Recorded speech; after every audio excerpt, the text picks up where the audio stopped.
Good afternoon. I want to thank Faye for inviting me to present again this year at this excellent conference. And today I'm going to talk about precision diagnostics and emerging treatment strategies. These are my disclosures. So when we think about precision diagnostics, I think the one area that we've seen some practice changing this year has been in molecularly selected patients looking at HRR gene mutations. And there was two trials that looked at a PARP plus an androgen receptor pathway inhibitor in men with CRPC, the first being PROPEL, which looked at olaparib and abiraterone, and the second TALAPRO, which explored talazoparib plus enzalutamide. I'm just going to present the second trial that was done at ASCO. This was a large randomized phase 3 trial of talazoparib plus enza versus placebo plus enza in first-line treatment of CRPC. And they presented just on the HR deficient population, which is in the lower right corner, is seen in this figure. And you can see there was about 400 patients that were HRR mutated, and they randomized to these two arms. And as shown in this graph, there was a significant improvement in radiographic progression-free survival with a huge benefit for the patients receiving talazoparib plus enza compared to placebo plus enza. Now, while this was seen, rPFS was significant, overall survival significance has not yet been achieved, although there's a trend in that direction, and it looks like ultimately there may be an improvement in survival. But based on this trial, as well as the PROPEL study, the FDA approved this year olaparib with abiraterone for patients with BRCA mutations and talazoparib plus enza for patients with HRR gene mutated, both CRPC. So again, using a precision diagnostic to help guide therapy, and in this case showed an improvement in therapy. But if we think about what's the best precision diagnostic today, it's probably still PSMA, but the best that actually guides our therapy. And we know that there's a lot of radioimmunotherapy used targeting PSMA, and studies have shown that your prognosis actually correlates with the PSMA expression intensity that you see on a PSMA PET. Now, there's problems with PSMA expression. It could be heterogeneous, both intratumor and actually between tumors in the same patient. And of course, it's expressed on other organs, which can lead to toxicity, specifically dry mouth because of salivary and lacrimal gland expression. However, as shown here, this is from the VISION trial. You can see in the upper blue line, the highest cohort, which is the highest intensity of PSMA expression, there was really significant improvement in overall survival. So again, just as a diagnostic or precision diagnostic marker, PSMA based on PSMA PET is a good way to predict which one of your patients will do well with treating with a drug like lutetium-617. Now, there's a lot of research, and we expect new drugs in terms of diagnostics targeting PSMA. Of course, we have PSMA-617, PSMA-I and T, but there's a number of other isotopes that are being studied, including actinium, lead, copper, terbium, and a large variety of combination therapies with ARSIs, immunotherapy, PARP inhibitors, chemotherapy, radiation. And also, we're now seeing trials in different prostate cancer states.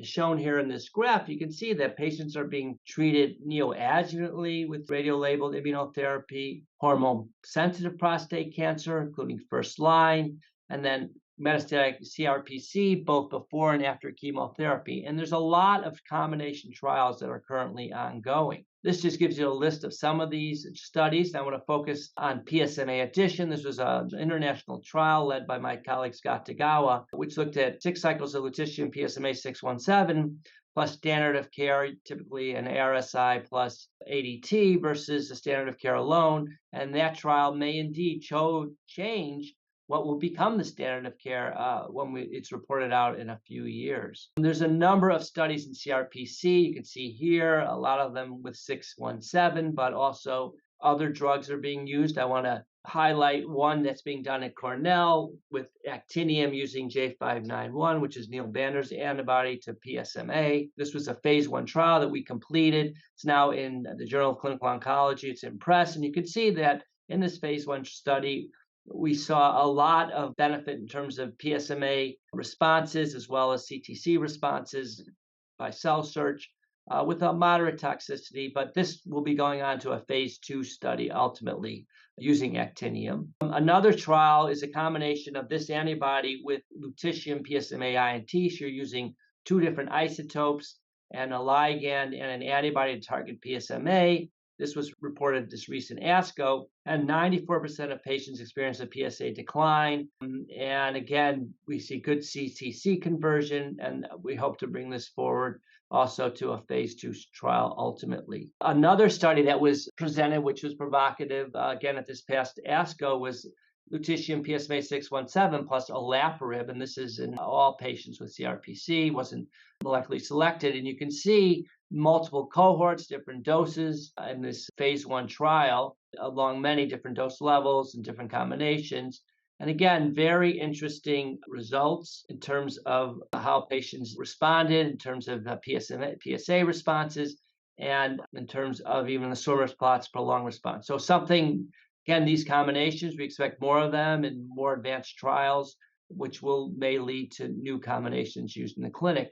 So there's a lot of molecular diagnostics targeting PSMA in terms of therapeutics, using vaccines, antibodies, chemotherapy, et cetera. I think this is where you'll see some of the biggest advances in the next few years. Now, just to change gears, I think another area that is ripe for advancement is actually the treatment of Black men with prostate cancer.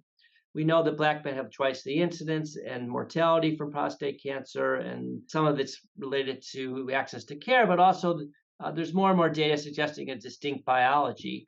Black men are understudied in clinical trials, and they may even have an increased response proportion, and this is something that is being further investigated to chemotherapy and androgen receptor antagonist.